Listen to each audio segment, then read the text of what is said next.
Good afternoon, everyone. The doors are shut and we're 10 minutes behind the scheduled time, so I guess we probably better start.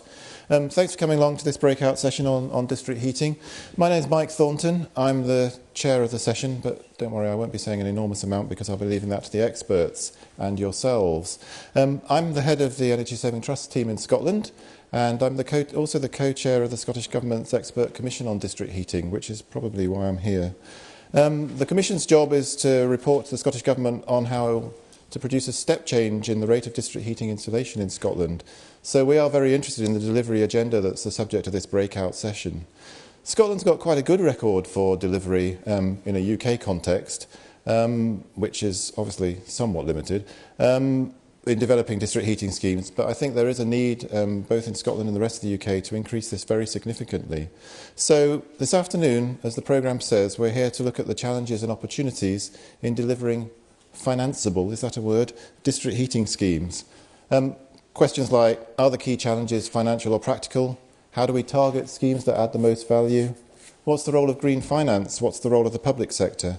We hope to collectively shed light on these and other questions. And to help us, we have the traditional expert panel to my left. We've got some distinguished practitioners who've been there and done that, and each of them, with your indulgence, is going to take 5 minutes to talk about the issues as they see them. And then the session is all yours as the audience to ask questions, make observations, make trouble, disagree, and generally get a discussion going. And there will be people with roving mics who hopefully will assist us. So I'll just introduce the panel, if I may, from left to right, which is a bit difficult because they're not in the order on this piece of paper, but nevertheless, Janice Lyon, who's a board member at Aberdeen Heat and Power, which is a pioneering initiative by Aberdeen City Council, which has installed district heating in the city's multi-storey housing blocks to reduce fuel poverty. She's also a member of the Scottish Government's Expert Commission, I should say. Then we have Callum. Sorry, Callum. I've got too many notes here. Yeah. I was checking he was awake. We have Callum Wilson, Managing Director of Forth Energy. We have Howard Roche, who works with Vital Energy on district heating projects and on-site renewable energy.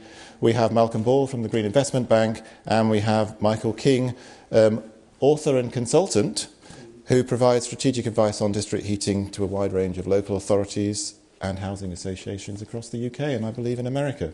So I finished stronger than I started. That's the panel. If you could now do your 5 minutes, I think we'd all be grateful. Can we go from left to right again and start with you, Janice? Okay. I'm Janice Lyon. I used to be the energy manager at Aberdeen City Council. I, however, retired some few months ago, and I'm now a voluntary member of the board of Aberdeen Heat and Power. Right, CHP district heating. There's more than one model of CHP district heating. Whilst I'll talk predominantly about Aberdeen Heat and Power, I want to put that in context by just looking briefly at another model.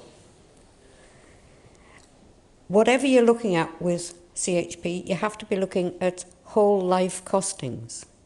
In capital terms, district heating is going to cost more than putting in individual heating systems. But in running cost terms, it's going to be a lower running cost. You have to look at the whole cost, not just capital costs. Unfortunately, too often decisions are made on what type of heating to put in based on what is the cheapest capital cost, and that's all that people consider. It's false economics. So one model would be if you had everything within one building, whether it's a care home, whether it's a hospital, whether it's a university campus, where you put in a CHP scheme, and that provides the electricity that's used on site and the heat that's used on site. Now, most of those are very, very economic, and the main reason is that your costs are considerably lower. Your running costs are considerably lower. So if you put in a private wire system, you've got your generator, your private wires, you're using the electricity on site, you're using the heat on site, you're going to make probably a 15% saving overall on your fuel bills. is well worth doing, but you have the high capital cost up front. It's a straightforward business case to work that out. What's your borrowing requirement? What are your capital costs versus what are your savings on your running costs? If you buy electricity from the grid, it's usually, if it's a gas-fired station, something like about 40% efficient. You put gas in at your generating station out at Peterhead or Longannet. That's converted into electricity. That comes over the wires. You pay for the use of the wires, and you have distribution losses. By the time you get the light coming out here, it's about 40% of the value of what has gone in the way of the fuel at the power station. When you have a CHP district heating scheme, you're putting gas into one end, you're generating the electricity, you're using the electricity on site, or you're putting it into the grid, and you save the heat and use the heat to heat buildings. That gives you an efficiency of about 85%. So for the same amount of gas you're putting in, instead of having a 40% efficiency, you're doubling that efficiency. So obviously your running costs are a lot lower. So somebody like a hospital that uses all the electricity they generate and all the heat they generate from their own CHP plant, that's one model. It's a straightforward business case. What's the capital cost versus the savings on your running cost? In Aberdeen, that's not quite what we did. What we were looking at in Aberdeen was a community-based district heating scheme. It was established in 2002 by the council as a not-for-profit company. It was set up to develop and manage combined heat and power schemes to provide affordable heating to tenants in hard-to-heat properties, multi-storey blocks. Now, as well as the multi-storey blocks, we also provide the heating to adjacent public buildings, things like school, leisure centre, public buildings. To date, there have been 3 CHP district heating schemes developed by Aberdeen Heat and Power. They're providing affordable heating, reliable heating to 1,500 homes and to 8 public buildings. We have and you need a balance of domestic, non-domestic buildings linked into a district heating network, a community district heating network, so that you're trying to level out your heat demand profile. That means you have a very efficient operation of your generators. What we're looking for in Aberdeen was to achieve certain objectives. It was to achieve affordable heating for people living in multi-storey blocks, reduce carbon emissions, and reduce the running costs for the council in the public buildings. Now, as I mentioned before, the capital costs are higher, but the running costs are lower. In this approach to Aberdeen Heat and Power, the savings on the lower running costs go to our tenants. If we leave them with the electric heating in there, the cost will be round about £25 a week. With CHP district heating, it's less than £10 a week. So our tenants are the ones that are making the gains or the savings. The capital cost for our schemes is made up from a combination, firstly from the Housing Capital Programme. That's money that the council would be spending anyway to replace the heating system. But the council only puts in the amount that it would be for a standard heating system. So a standard gas boiler system into a low-rise property, that's the amount per flat that they would put into the pot towards the capital costs. That's about 60% of the costs. The balance of the costs we've had from fuel utility, external grants, things like CERT, CESP, and what's coming in future will be ECO. So what the fuel utilities have to put in to reduce carbon emissions from the domestic sector. The other part of the capital, as I mentioned, Aberdeen Heat and Power is a not-for-profit company. Any surplus that's made, first of all, goes to keep the heat charge down for our tenants, and then any surplus after that goes to offset the capital cost of the next project and the next project. So in effect, for domestic properties, 100% of the capital costs are covered. Through Housing Capital Programme, through external grants and through surpluses from Aberdeen Heat and Power putting in towards the capital costs. So Aberdeen Heat and Power has no borrowing capacity, no need to borrow for the capital. Therefore, you don't need to raise the income to repay the borrowing.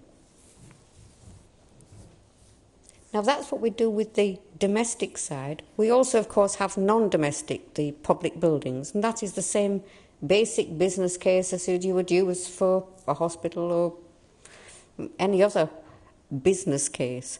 It's a straightforward, what's your payback period of borrowing this money, putting the CHP in, and then making the gains on your revenue costs. Aberdeen Heat and Power purchases the gas, runs the generators, backup boilers. It sells the electricity to the grid. It doesn't use the electricity itself. Our tenants don't get the electricity, they just get the heat. It sells the heat to the council at a flat rate per flat, and the council recharges the tenants on a heat with rent charge, again on a flat rate per week for the heat. So tenants know how much they're paying for the heat, for the hot water, week in, week out. And the heat charge that Aberdeen Heat and Power charges is directly related to our gas costs, so what we have to pay for the gas. Aberdeen Heat and Power has an annual turnover of about £1.5 million a year. It's been going for 10 years. Last year it made a profit of £110,000. It's not a profit-making company. It's a lean sort of a machine. It has 2.5 full-time equivalent staff, an external CHP consultant who does design, procurement and project management, and an external accountant who does management accounts and advises on financial control. And the board of directors are made up of volunteers. No profits distributed, there are no shareholders.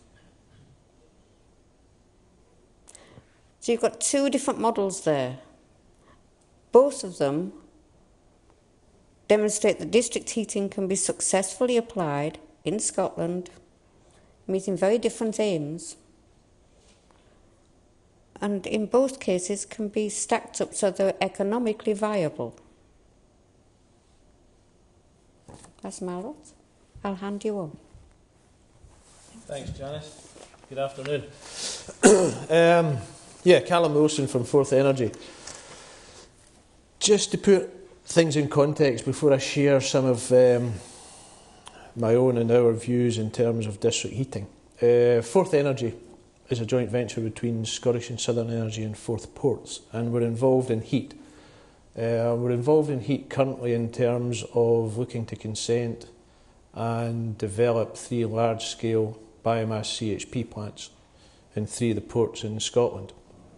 When I talk about large-scale, the total heat output has the potential to deliver about 30% of Scotland's 11% heat target. So these are reasonably chunky plants. Now that's not from district heating, that's from large industrial commercial loads and also steam output. But what I'll come back to is potentially a third model or a variation of one of Janice's 2 models in terms of how these plants can help launch significant district heating in the cities and industrial areas in Scotland. So that's our involvement in Forth Energy. One of our partners, SSE, are also heavily involved in district heating, running several schemes, and probably a live scheme at the moment is one of Janice's models in terms of the Windford housing scheme in Glasgow, where it's around retrofitting gas-fired district heating to 1,500 homes in severe fuel poverty and also insulating the buildings at the same time. And that's a certain type of accommodation. That's a high-rise, high-density accommodation. And there is a model there that, with funding, can create commercial returns to allow these models to be developed. So that's the kind of context of our involvement in district heating. Now, my view is that district heating has a part to play. I'm in too many conversations these days where people talk about the district heating strategy for this city or that city. District heating will not address every requirement for heat. So I think what we need to understand is that district heating has a significant part to play, but needs to be balanced with other technologies. So it's a heat strategy we need, and a low carbon heat strategy. In terms of its application, I think we need to be careful to recognise, is it retrofit? And this is important when you come to think about the risk and therefore the funding challenges that we're talking about in the session. Retrofit, the demand is already there. So the load growth to create the cash flow of any district heating scheme is as quick as you can connect these customers. We've also been involved in 500 home new build schemes where the cash flow is determined on the rate of sale of the houses and the development potential. And as you can imagine, in the current climate, when big builders are building 25 houses, selling them and then building another 25, new build is very challenging. And it's also very challenging from the point of view of the demand is being driven down by building standards. The demand is being driven down by behaviour. So really we could be left with domestic hot water use as the only real anchor load. So we need to be careful not to overinvest in schemes where there's a reducing demand from the network. So I think we've got to balance the demand with the network, and that takes me to my first point. The right schemes in the right place will be successful. But calls for district heating here, there and everywhere ain't going to work. It's only going to work if there's a kind of hand on the tiller that says there's a scheme there, there's a scheme there that's viable, and eventually we might get to a critical mass where it starts to make sense to join these schemes up. And that's the hand on the tiller that we need. And I think we need to be clear about what benefits we're trying to deliver. Because it's very easy to jump from gas is a bad thing, let's go to district heating. But in cities, I would question whether biomass or renewable district heating is feasible. So it tends to go back to gas-fired district heating, which does deliver carbon benefits, and also with the fitting of insulation and reduced demand, deliver carbon benefits and also cost benefits. I mean, at that Wynford scheme, typically, probably reducing bills by 20 to 30% compared with the storage heating that's coming out. So there are significant benefits to be delivered, but we need to be clear on what benefits we're trying to deliver. And then affordable warmth adds another dimension to that in terms of providing heat for all. How do we do that? How do we get a structure in place that allows us to do that and hit and target the extreme fuel poverty areas? So I think that's some of the practical challenges that we see. In terms of the schemes, what we're doing to address that, I think the Forth Energy schemes that I've mentioned give us a chance to launch district heating, but by reducing that upfront at-risk capital investment. And I say that because every district heating scheme needs a heat source. So what we're proposing is that that heat source is built into the biomass plants anyway, in terms of flue gas recovery. So therefore reduces the upfront investment, and now you've only got the pipework to deal with. So we can balance that. It's a slight derivative of one of your two models, Janice. And in terms of SSE, I think we're working with Vital to try and create a model to try and target costs and get a replicable model that can then be transposed onto similar housing types throughout Scotland. So I think there's an opportunity there. So in terms of the barriers to financing, just turning to that, I think the risk is the big barrier, and we don't really have a structure to tackle the risk in any of these schemes. You know, I think the technical solutions there, the commercials, we can generally get them to stack up with a bit of funding. We can get finance for district heating, But parties keep poking the risk elephant round the room with a big stick, in my experience. This risk is there. Cash flow is king. If you can't guarantee anchor loads or load growth and create the cash flow, you can't invest in the pipework. Now, we want to invest in pipework because it's a long-term, 30-year, stable, low-risk investment. But the cash flow stability is king. And I think for too long, that risk has been pushed on to the ESCO operator. If you want to run the network, you take all the risk. I just don't think we're going to get any place with that type of approach. I think we need to take a maturity about risk, and we need to start to understand, put the risk with the party who can actually manage it and control it, as opposed to just shoving it on the people who want to develop a district heating network. So that's my second point. Stop prodding the risk around the room and actually tackle it. So I think for me, in summary, from that quick overview, I think district heating has a part to play, and an important part to play. I think it's got to be the right schemes in the right place to make it viable. I think we should be looking at the scale and looking to replicate models and structures to allow us to replicate schemes over a heat map. I think we should be wakening up a bit of innovation and taking an honest view on cost. And can we reduce cost through some innovation, different approaches, different equipment? I think cash flow certainty is the key to making any of it happen and getting any finance into it. And I think currently that's challenging unless we take a more mature and collaborative approach to the type of risk in these projects. And I think if we start to tackle that, we will unlock projects, we will unlock finance, and district heating will play a credible part in terms of Scotland's heat industry. Because I think that's what we need to view this as, a growing heat industry in Scotland, and start looking at it holistically. Thanks, Callum. And I'd certainly echo Callum's and Jan's thoughts. To me, it strikes me something about scale and mix. And to do that, we could represent a district heating scheme as maybe a strawberry plant. Now, if we were to think about the soil as being the community in which it exists and water as money, we could also consider might be fruit as any economic or community benefits. So I've also brought some of that along as well, just in case we find we can actually dig some up. Now, needless to say, in the present economic climate, it is actually fairly hard to get that plant to fruit, echoing very much Callum's illustrations there. Now, in an ideal climate, our plant should send out its district heating pipe or its runners to its community. So let's supposing that's Mike over there for the minute. And with a bit of luck, he'll say, well, that's great for me, let's save some money. So he recommends somebody else does that. And bit by bit, we're creating more demand for our product. And that should allow for further expansion to increase even further revenue streams as we build out our network. And ultimately, that will increase the revenue stream and reduce the amount of carbon emissions overall, will increase our mitigation.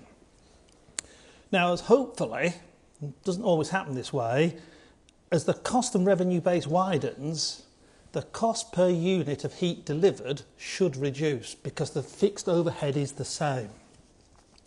On the other hand, as we've seen, had we stuck our plant in an environment with little chance to expand, perhaps too far away from the further consumers, in order to be able to sustain itself economically, commercially, whichever way you'd like to look at it, it's rather like putting our strawberry plant in a pot that's too small. Over time, it will run out of nutrients, it will wither, and it will fail. So what we need to do is figure out what's going to support it. And we need to look at the soil it stands in, its community. Consider the soil as perhaps just sand, just one product. Then no matter how much water I put on it, or money, it'll run straight the way through for very little benefit. So we need to see a mix. And by that mix, Jan came to it a little bit, public buildings, a mix of use. Because the reality is, if you have just a domestic-only scheme, they only take heat for half of the year and probably half of every day of the year. Whereas if we go to the commercial sector, it's probably still true, but at a different time of day. So our little plant can be generating heat throughout the year and consistently, because redundant time is very expensive. If you've got a district heating scheme pumping all the time heat, you've got standing losses. You need consumers at the other end. Now, also like our strawberry plant, it needs a bit of protection. In the case of strawberry plant, it might be a greenhouse or a cloche. In a district heating scheme, that is good insulation and efficient boilers and a good regime. And that gives us longevity. Now, one of the other things that's been touched on a little bit by Callum is you may well be putting this plant in a community that's got a restricted amount of money in its pocket. Places where fuel poverty is high. They can't afford to buy the heat if the tariff is too high because they're just on a fixed sum of money. So that then affects the cash flow. And in the smaller schemes, in these early days, the cash flow is a nightmare. And you need to have the support to get you through that. And it may well be that the Scottish Government is in a position to actually support these schemes in their early years. Perhaps putting a little bit of seed capital in, certainly covering off the cash flow until we can get the schemes up above the ground in terms of the economics. Now, Janice probably has some views as to what that tipping point is when you've got enough people on the network. Having built our plant and we've got a few users, we might need to double it. But it's certainly quite a few. We've done schemes as Vital Energy as far north of the Shetlands and down to Portsmouth. And we've done them at all scales, less than 50 homes to well over several thousand. Different power prime movers, gas, CHP, biomass. But the rules underpinning it all are very much the same. The cost of the energy, the cost of the pumping, the cost of all the intrinsic losses, and how you're going to finance the capital in the overall.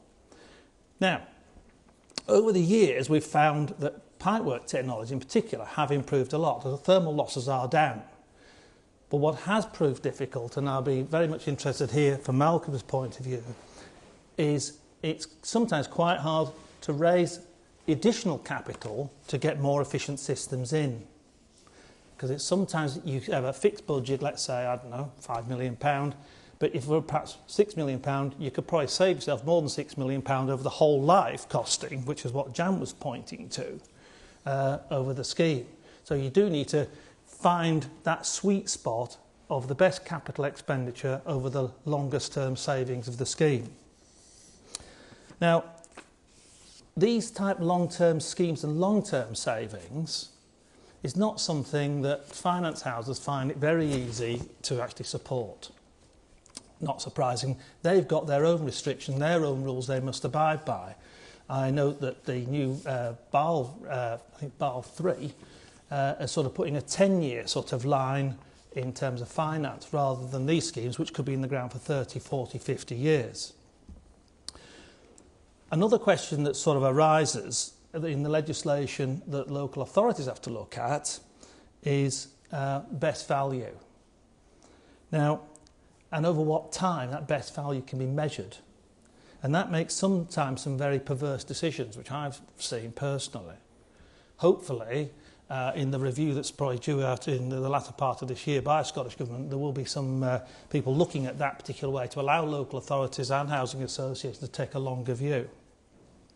Having said all that, those are some of the difficulties, but there's lots of solutions in there.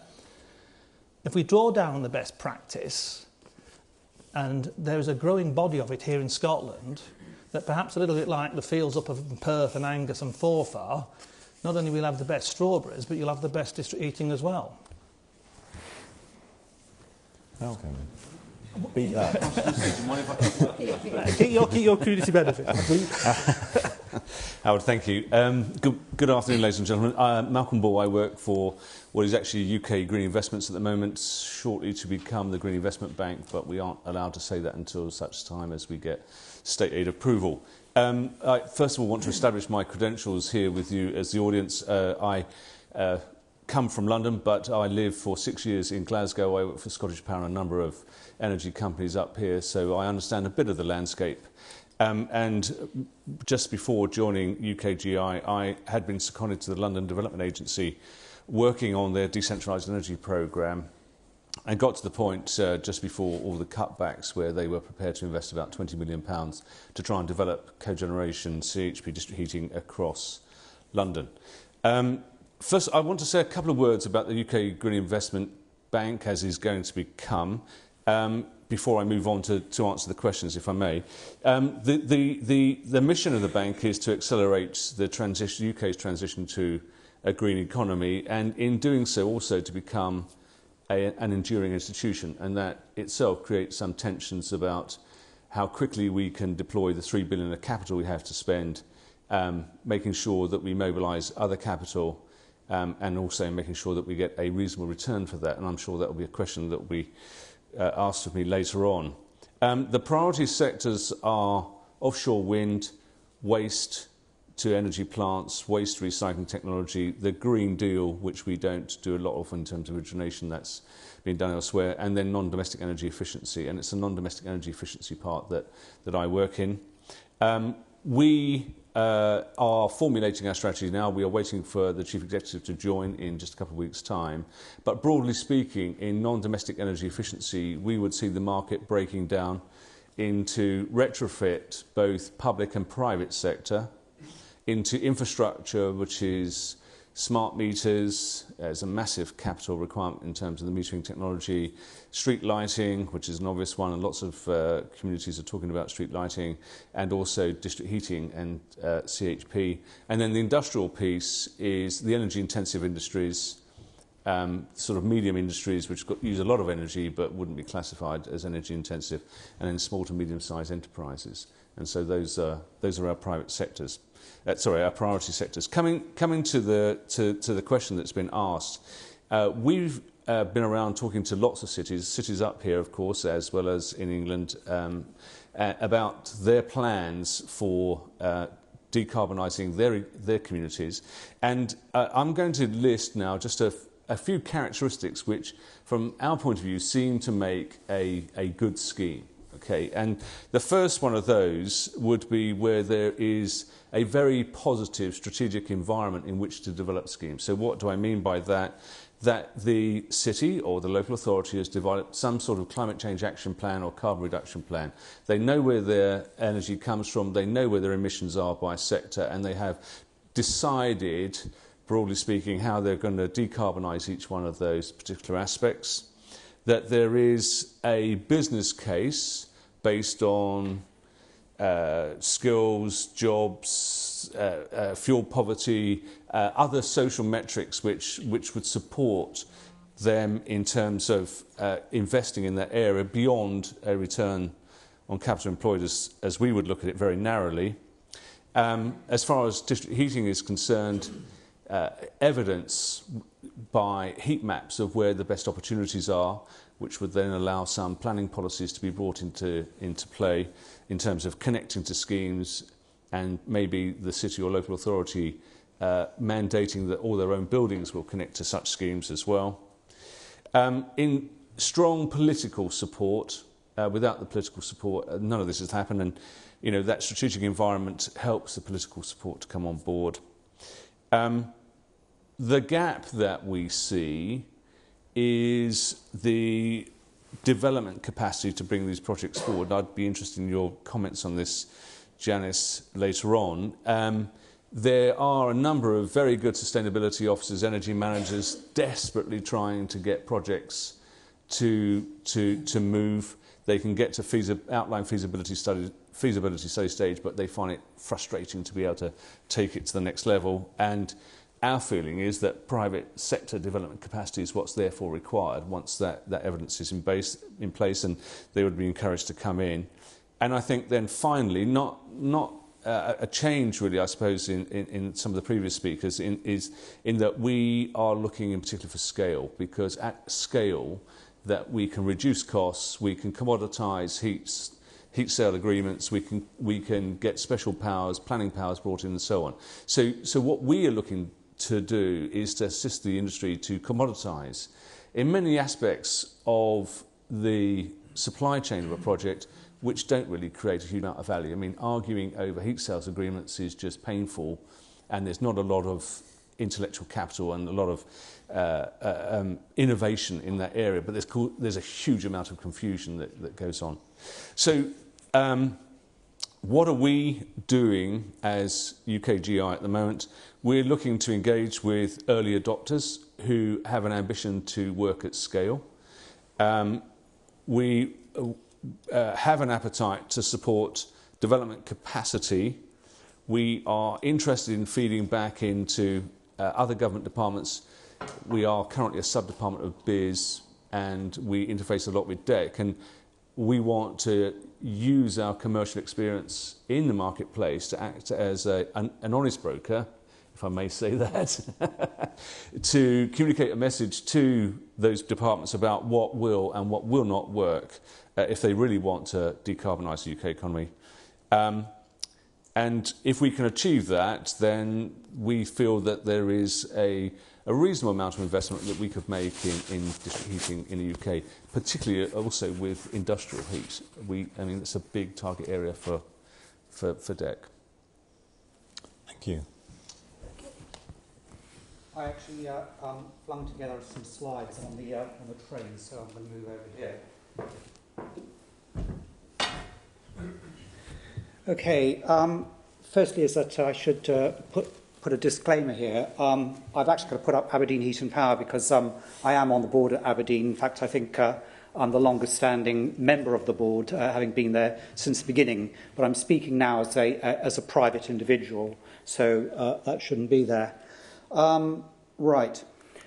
Okay, so the first thing is that, as Malcolm said, there's this ambition of the government to decarbonise the economy. And as part of that, earlier this year, the Department of Energy and Climate Change published a heat strategy. And in that, they had a very interesting diagram which looked at how they saw things happening working forward to 2050. At the moment, is that we are reliant on gas for 80% of our heating needs in Great Britain. Not sure about Northern Ireland. Now, at the moment, that is actually, at 2012, 80% of the market is served by heat. Now, what they kind of perceive going forward is that urban heat networks will evolve in urban areas, in city centres, towns and what have you, whilst out in suburban areas and in the countryside is that you'll have heat pumps, electrically powered heat pumps. As we kind of go forward towards 2050, these urban heat networks will expand into the suburbs, whilst out into the country and in the outer suburban areas, this heat pump penetration will move in. Until when we get to 2050, there won't be any kind of gas networks, because this will be how our heating will be supplied. In the towns, heat networks served by large-scale, industrial-scale heat pumps, waste heat from industry, from other buildings, energy from waste, large-scale biomass on the edge of towns, CCGTs that are dumping heat at the moment. That's their particular vision of how that's going to happen. So moving on to the next one is that there was this very, very good study published in 2009, once again by DEC, the potential and costs of district heating.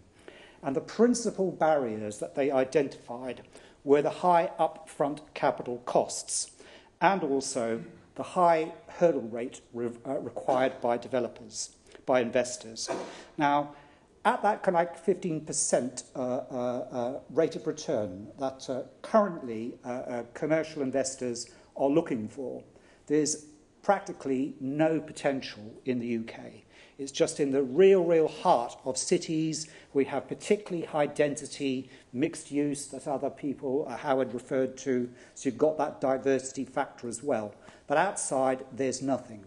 If you actually are able to drive that kind of that hurdle rate down and reduce the high upfront capital cost, then the opportunities are immense.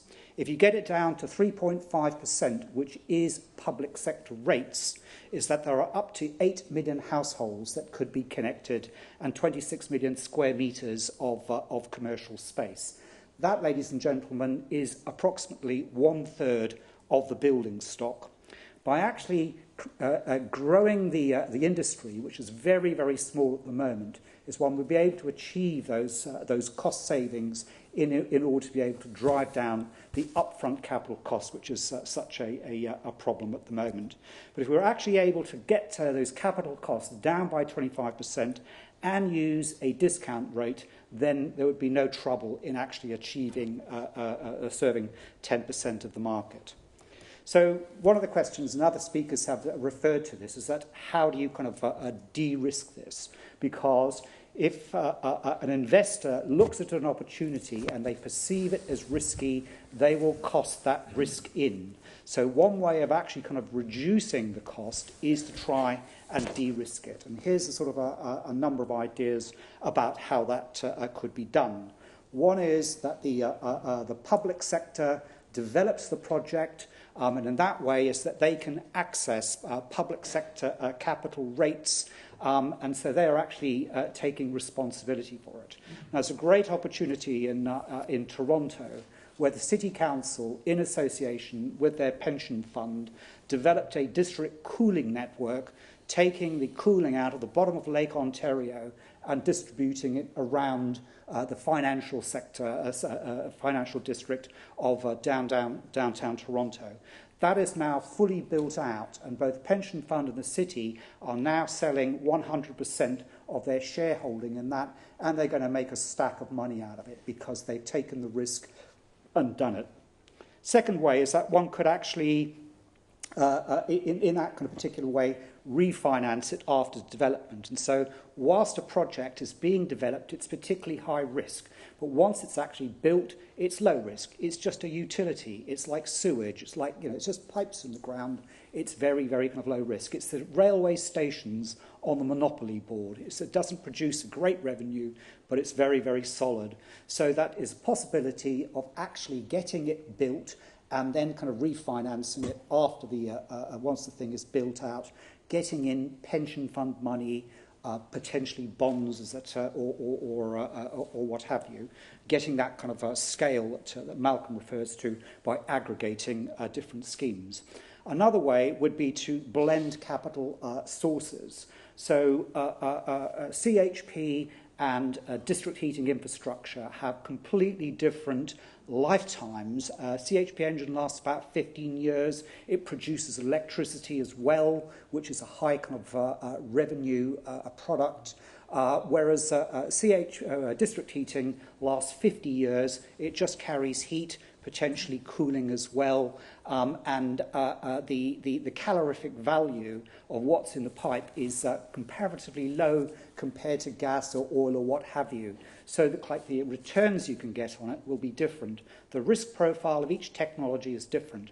So maybe what you do is you get the private sector to finance the CHP engine through leasing deals which are available from finance CHP manufacturers, whilst the public sector actually raises the money or borrows the money for the infrastructure. So instead of getting that 15%, is that you can get a blended internal rate of return of around about 10% that may be happened.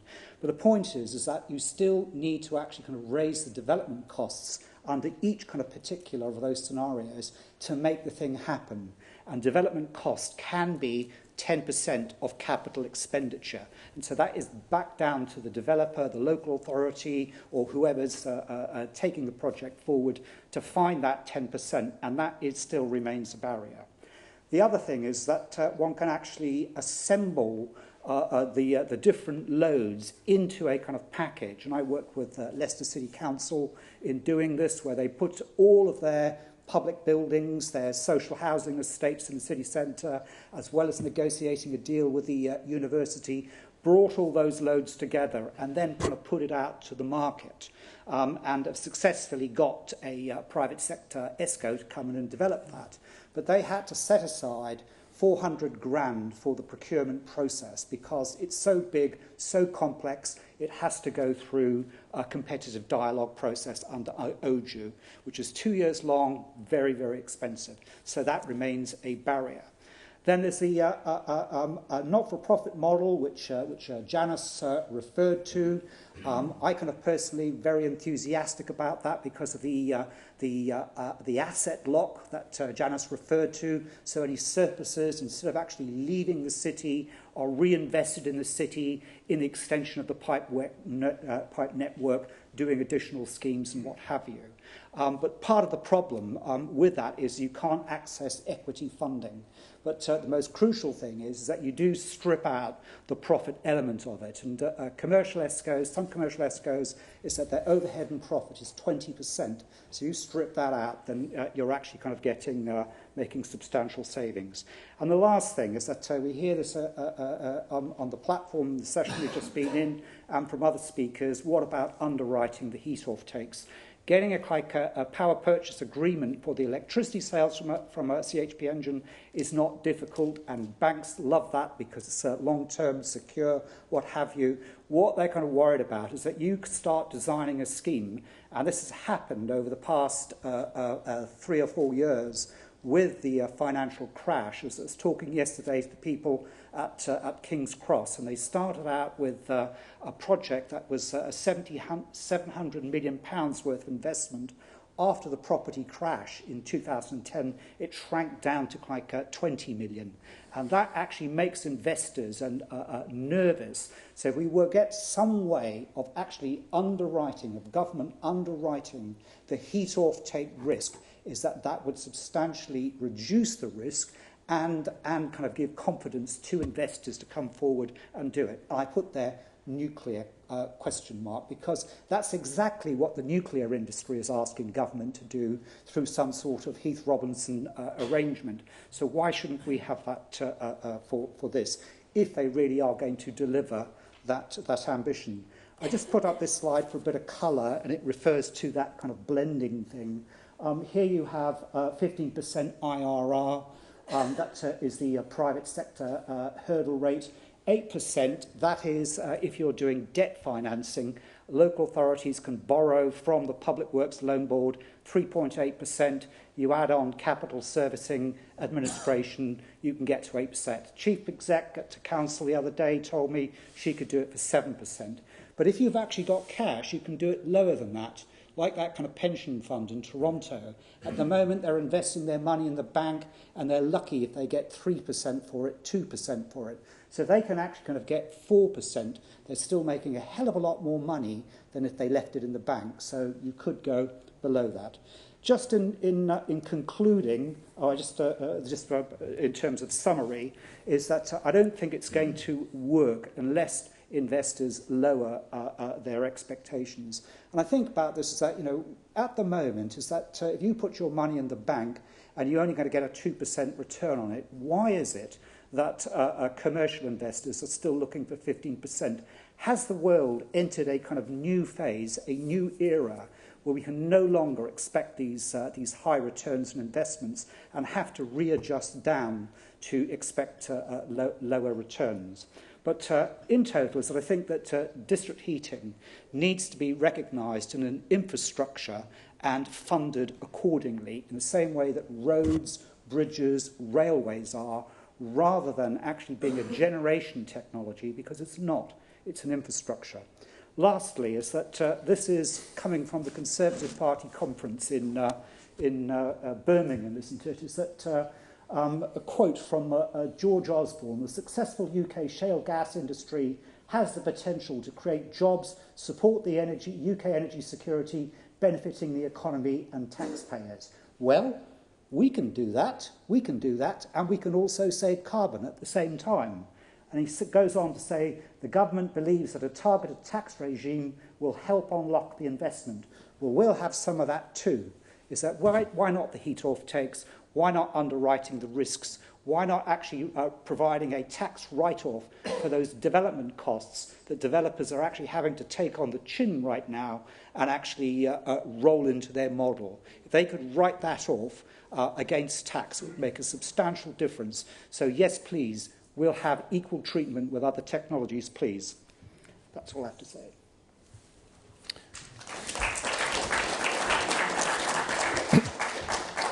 Okay, well, a varied set of presentation styles and a consensus of views, I think, might summarise all that.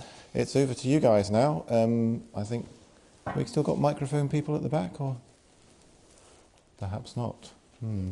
Okay, well, you'll just have to yell, I guess, then. But do we have any questions or observations from the floor, or disagreements with the panel?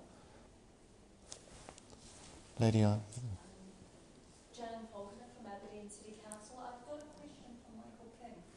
In Germany, there seems to be this movement in the countryside and small towns where communities are getting together and doing their own district heating. And I know that they do have feed-in tariffs and those types of things in Germany.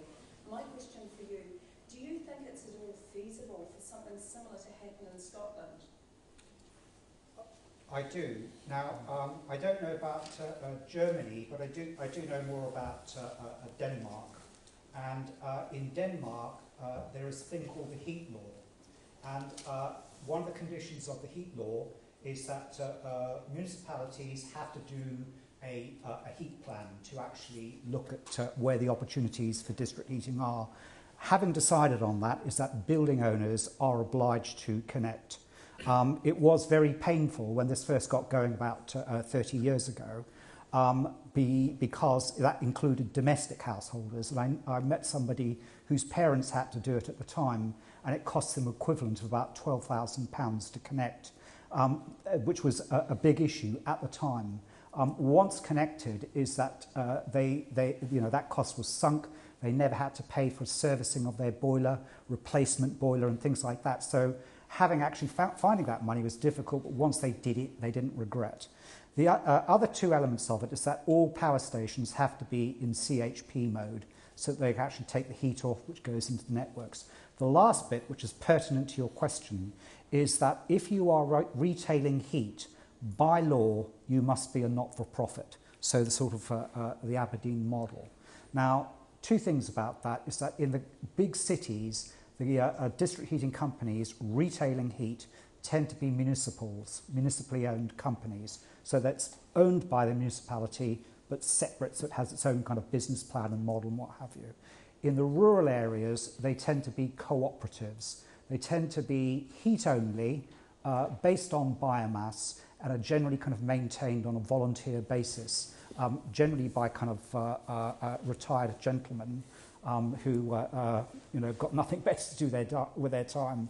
So that's how it works, and I don't see why that couldn't happen here in the UK, in Scotland as well, in particular. okay. Dave. Thanks very much for the panel. It was fascinating, actually. I just don't have a question in particular, but see whether you... Sorry, Dave Gorman from CEPA. It seems to me there's a public policy gap, or failing, and it's to do with impact assessment. And what should be happening is that we should look and say, why is district heating something that as government and society want to support? Well, because it's going to help us with our fuel poverty targets. And that's a very good thing, because actually that's going to help people who don't have much money. And it's going to have a knock-on impact to the health service. It's a good thing. So that's one thing, tick. And the second thing is going to help us with our climate change targets. We know from our macroeconomic analysis that's a very good thing too. So there's a bit of public money that we can put. And that sort of analysis is missing to me. We do these sort of things for transport and other things, but we don't seem to do it in areas like this. Or if we do it very generically. We don't seem to do it project by project. And that to me would give a little piece of the puzzle as well, which would be to point out to government and to point out to people that some of the gaps that we're talking about, there's a very good public policy reason to do some of this stuff. And that bit to me, otherwise we're back into the sort of like chasing around trying to work out how we fill the gap, which I agree with. But there's a bigger piece there to me about public policy, which is failing. Really. It's what Michael was saying at the end there. We're going to invest in other things to do with energy for reasons, but when it comes to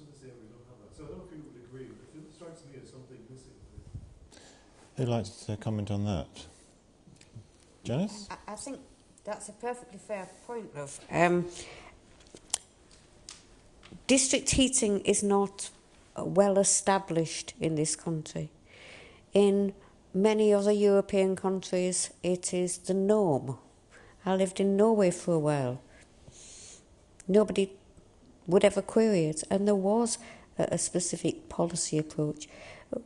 In the UK, we had the Dash for Gas. We had a lot of emphasis away from energy efficiency, fuel poverty, all of these things, with North Sea oil, with gas. The political decision was to go in one direction. We really do need to come back and look at how we can support things like district heating that will help to achieve these wider goals for the government.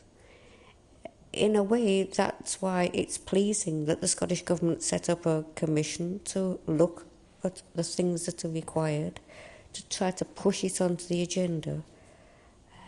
But it's not been high enough up the agenda for years now. Anybody else? Callum? Yeah, I think it's a good point you make, and it for me it kind of falls in the bundle of communication.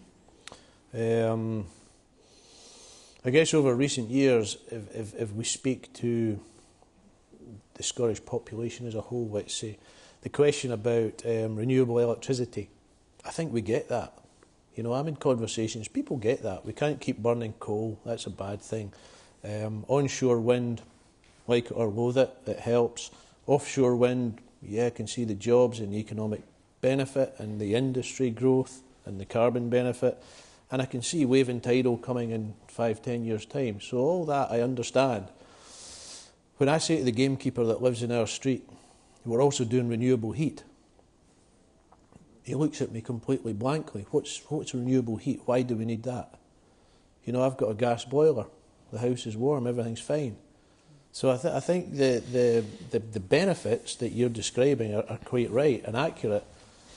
But I think it's part of a wider communication drive that we need, probably from the centre, from government, to say, do you know how much carbon is associated with the heat we use in Scotland? We have to do something about it. And here's a programme. So I think that continued communication and messaging around it should help. I think there was also, you've got quite a bit of history sort of knocking about that the gas grid and the electric grid were put in actually effectively by government agencies, and we're now looking for the RSLs, social landlords, ESCOs, much smaller, less strategic bodies to actually put in these district heating networks. That may well change. And by illustration, there was a default position, must have been sometime in the past, probably in the 1970s, for gas. Otherwise, why would you have a isolated gas grid in 5 locations here in Scotland where the gas is taken to it by road from South Wales, which is then brought from Qatar? You would never do it today. So I think there's a bit of history there, and we've got to overtake what's already in the ground. I think as Howard said, is that the gas and electricity networks were previously developed in the public sector, and at that time, one actually had the capacity to do load planning, if you like, is that there was a load there. How are we going to kind of pull these things together? Once that phase was completed, that skill was lost, it was hollowed out, and we're now having to try and rediscover that. Now, municipalities and governments actually have concerns when they're talking about planning for new homes or new roads or new capacity for this, that and the next thing. And you know, this happens at a local level and a kind of government level, is that we expect maximum growth in this particular region or what have you. But that is not happening in terms of energy. Is that people within municipalities should be thinking, well, we've got this new demand coming on, or we've got a kind of generation plant that it is due for replacement, and actually have a strategic approach to that in the same way as they do for transport, housing, economic development and other like aspects. I'd just like to also pick up on the point that Malcolm added to give a point, is that we also probably don't have a standard product which you can just sort of say, well, we'll put that in there and it's the same here, there and everywhere across the piece, which will make it easier for you people. Yeah, no, I mean, the lady was talking before about community scale. I think Mike said that these schemes in Denmark are run by retired people who've got nothing else to go and do.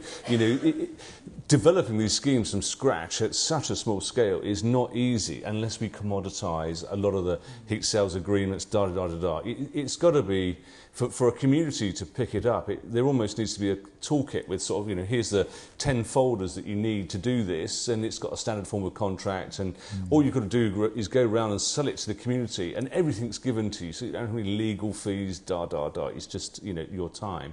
And then once you've got all those heat sales agreement in place, it'll be relatively easy to attract somebody in to come and build the plant for you. You don't have to do it yourself, and they'll run it because you've collected the market in one place. So for me, the secret of heat networks certainly is commoditisation, and the industry needs to move into that direction if it's ever going to take off. I think anyway. I don't see it happening otherwise. Otherwise, all the professional services firms just fight each other over different legal contracts and tend to confuse people with the economics and other things which actually don't really add any value to the project whatsoever. I'd rather see them innovate on heat meters, on remote monitoring from heat meters, on pipe work, on pumping, and all the technology aspects, not on the stuff that stops projects going forwards. Okay. I think it's fair to say that there are perhaps half a dozen different models, all of which could have standard heat agreements or everything else to go along with them, which would fit a whole variety of different areas in which district heating is appropriate. Yeah. It's not appropriate everywhere, but No. for where it is appropriate, it certainly could be standardised. Yeah. There's no point in reinventing the wheel, and we're really good at reinventing wheels. Okay, any other questions? Gentleman on the right there. In the details of this breakout session, there was a suggestion that if the findings from the expert commission were available, they would be presented. Now, obviously that's not the case, but do you have a timing now on when that Well, the timing is, of course, within the Scottish Government's hands. So, but I think later this year, this calendar year, there should the recommendations in the government's report to them will be made public. So that's the sort of timeline. Late November, early December, I would anticipate. Good. I mean, the report was delivered on time, and I think you'll find it was a tight timetable. I think they'll find it will come out as they thought before the end of the year. Yes, that is the original timeline rather than a late timeline, if you see what I mean. That was what was always intended. But we thought we might go a bit early. We didn't manage that, I'm afraid. Apologies. Any other questions or observations? Viv? Thank you. Viv Sullivan from Scottish Futures Trust. I think that was a really interesting discussion, and it really said to me that there's a spectrum of different roles that the public sector can adopt, from being the deliverer, financer of these schemes, to underwriting some of the risks, to providing a base load, to being the hand on the tiller even, just guiding the strategy, and I guess there's planning and regulations in on that. Now, if I was sitting as a director of finance in a local authority, I've got tons of different initiatives calling on my capital resource, and I'd be interested in the panel's view of almost what's the minimum intervention a local authority or public body needs to make to kickstart this market, to try and take it forward if it doesn't feel it can go all the way to actively developing and delivering these projects. Okay, 30 seconds for each panel member, starting with you, Mike. Well, I think it was something that Malcolm referred to, is that if you actually have a strategic vision which is actually backed up with a planning policy that has real teeth, and that you're prepared to back that up politically, because I know one scheme been dealing with recently, once again affected by the crash in 2008, the developer came back and said, you got to drop these kind of onerous bits and pieces on us because we can't get the scheme to stack up. Well, they kind of tweaked it here and there, but they wouldn't back down on the district heating. They insisted on it. The scheme is up and running now. It's actually got a private sector ESCO, E.ON, providing the district heating there, but they didn't back down. So I think that is the minimum. The strategic vision, planning and organisational confidence within the organisation to hold their nerve and insist upon it.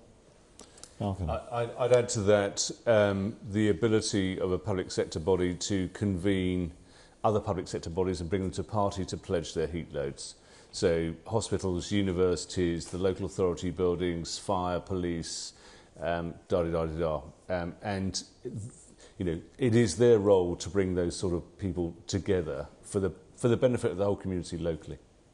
Howard. I would certainly echo public bodies being mandated, if there's a district heating scheme within a reasonable distance, that you are obliged to connect. And I would also probably push a little bit further that you could probably bring that into your planning regulations, so that if you've got to put a retail store up or something, they would be obliged to do that. I know of a very good, very green retail store, and there's a pipe, I don't know, 50 metres away, and they chose not to take from the scheme because they saw that as being a monopoly supplier from their perspective. Callum? Guarantee anchor load to support the investment in the pipework. Build heat networks into the local development plan as part of the energy provision, and sharing the investment in the upside of the pipe from the plant to the anchor load, and let's call it a speculative heat network. Let's get really scary and go out there and build a heat network and look to add customers to it. Janice? Bare minimum, offer your public buildings as anchor load. Okay. Have presumed connection for anybody else that's within an area where there's a known high level of heat demand. So zone an area, that's where you want to see district heating. Mike, could I just sort of add in that respect, in terms of the Danish heat law that I described earlier, I think it's unlikely that would ever get that in the UK. For starters, that we've already got a multiplicity of for-profit, not-for-profit people retailing heat anyway. So to try and drive that genie back into the bottle would most probably be very difficult. But in terms of actually obligation to connect, the idea that you could go out and get the domestic sector to connect at £12,500 a pop, it would be political suicide. So that's not going to happen. But I think that one can expect public sector buildings to connect and then move on as a stage to large commercial buildings. That will get the networks established, and then once the price of gas escalates due to kind of scarcity, what have you, the networks will be available for the residential sector to connect when they're ready. I'd like to build on that a little bit. It would be one of the biggest costs of district heating is the actual civils, the trench work and all the remediation. It doesn't really cost a huge amount more to put a slightly bigger pipe in to allow for some capacitance in the system a little bit later on, and that might be something that an authority could actually say, well, we'll cover off that. Okay. I think just briefly, another important role that shouldn't be overlooked for the public sector, especially the councils, is that coordinating role to bring demands, so heat mapping, local heat mapping, and potential heat sources that are in development.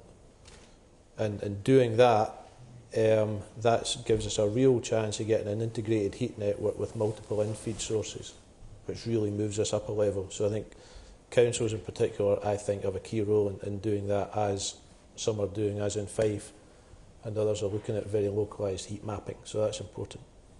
Okay, I think we're probably going to have to come to a close soon. We started a bit later, we're finishing even later. Is there anyone with a burning question that they want to, or shall we come to an end? Okay, well, thank you. Oh, no. All right, then. On waste heat, just comparing a different sector, recycling never really took off until the landfill tax came in. How about a waste heat tax? Okay, 15 seconds for the panel, and that's it, and no second interventions. Attractive. Right, that's one. Next. I was up for it before. Is that, you know, you have to pay to dump stuff in landfill. Why can you get away with just dumping heat, which should be a public resource, you know, and just throwing it away? Malcolm? There is a mechanism probably already exists. It's just taxing energy more expensively, because then, you know, they wouldn't want to throw so much of it away. But then, of course, that covers everybody. So there are existing mechanisms, perhaps, but yeah, it seems all right for me. Helen? If it helps highlight the value of heat to individual and businesses, I'd be for it. Janice? Yes, waste heat should go into a heat network if there is a heat network nearby. That's the difficulty. Most of our power stations, where most of the waste heat is, are in remote areas, and there's not a heat demand close to them. But yes, I'd like to see it. Okay, we'll let George Osborne know then. Okay, thank you very much for coming. I hope you enjoyed it, and if we can thank the speakers or the panel in the traditional manner, we can...